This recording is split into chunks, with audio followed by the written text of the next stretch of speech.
Hvorfor har alle børn ret til en fed jul? Jamen, alle børn har ret til en fed jul, fordi det er vigtigt. Hvad skal jeg sige? Nu sidder jeg lige og Ja, det er fint.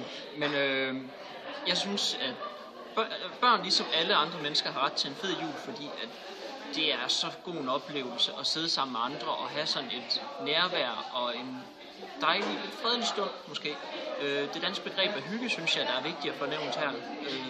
Det synes jeg, det er svært at beskrive på andre mål, sådan set, altså snakkemål, skal jeg sige.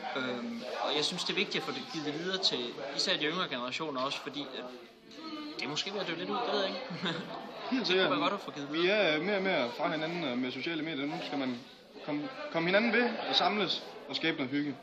Så kan man vælge at sige det. Hvorfor mener du så, at det er vigtigt at bidrage til sådan et arrangement her, som hjælper? Jamen, altså, jeg skulle til at sige, det er da vigtigt at få bidraget. Selvfølgelig er det, fordi der er øjensynligt nogen, der ikke helt får gjort det her godt nok, og det er jo vigtigt at få sat fokus på det.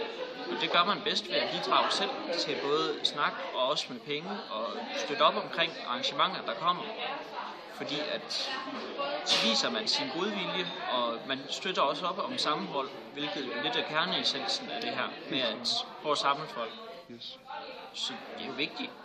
Helt Og det er sikkert. da også vældig hyggeligt, sådan en glæde en stund, og så komme ud og hjælpe andre. Ja, og hvis man gør noget godt for nogen, så får man også tit noget godt igen. Jamen, jeg skulle da til at sige, et smil, det kan gøre en glad. Lige præcis. Det kan da godt være hver 10 minutter ens tid, eller hvor lang tid man nu får bruge på det. Og derfor er det vigtigt at bidrage til julehjælpen.